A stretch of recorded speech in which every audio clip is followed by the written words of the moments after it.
Wob wob, this is my intro, wob wob. What's good YouTubies, in now 1337 aka Snow here today to talk about the return of Iron Banner and all the dramatic changes that Bungie have made to the event. I do not know when it is returning, but when it does, it is going to be completely different to what we know.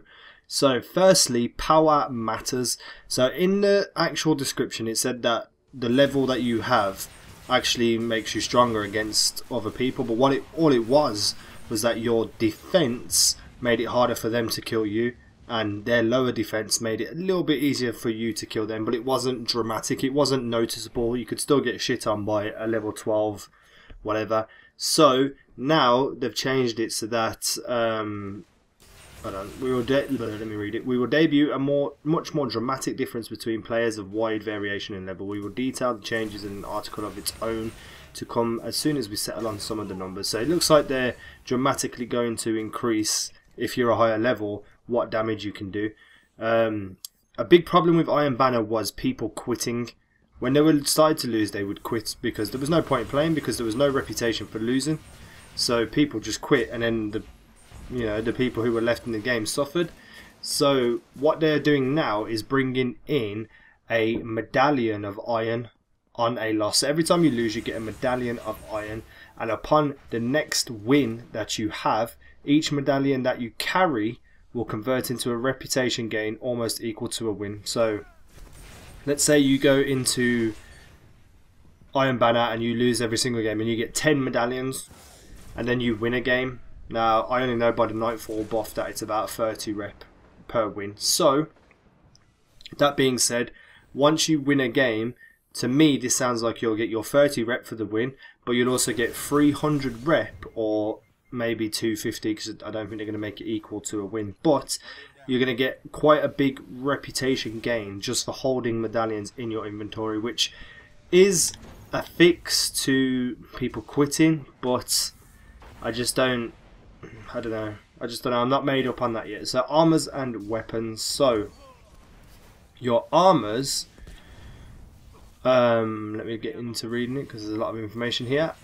Okay, so there's going to be new exclusive reward armor which will be bumped to level 30, so it'll make you a level 30 character, I believe, but will still only be available in 2 slots, so you can still only equip 2 Iron Banner pieces. And the weapons, they're basically going to increase the drop rate in a victory or a win, so you don't have to rely on buying them. That's how I read it anyway.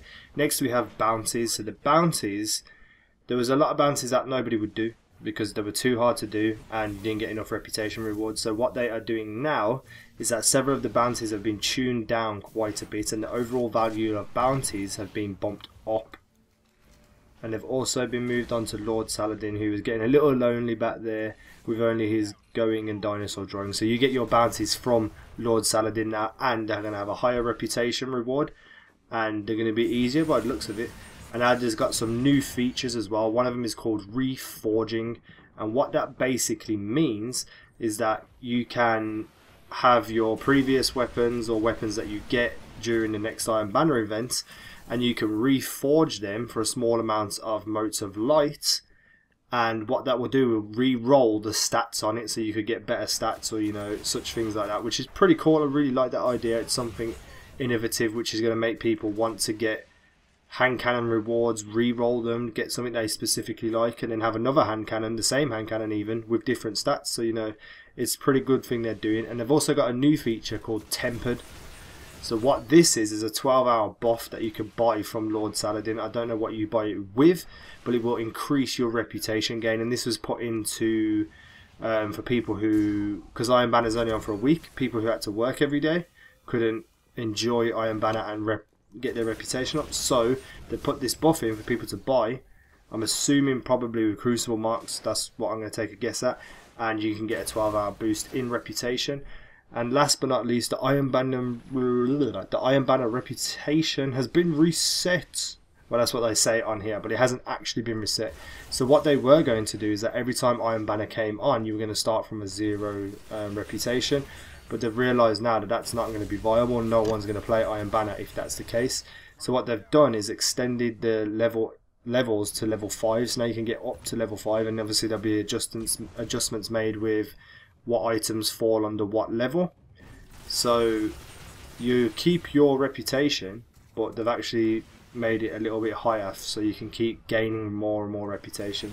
So what they're doing with Iron Banner, it gives me faith. It gives me faith in the game. It gives me faith with what they're doing. Hopefully they improve the Queen's Wrath to such an extent as well. So let me know what you think about these upgrades. I'll leave a link in the video description if you want to read about these as well, because I've just sort of briefly skimmed over it. And yeah, leave some feedback, likes. I really do appreciate the support, and I'll see you in the next video. Peace.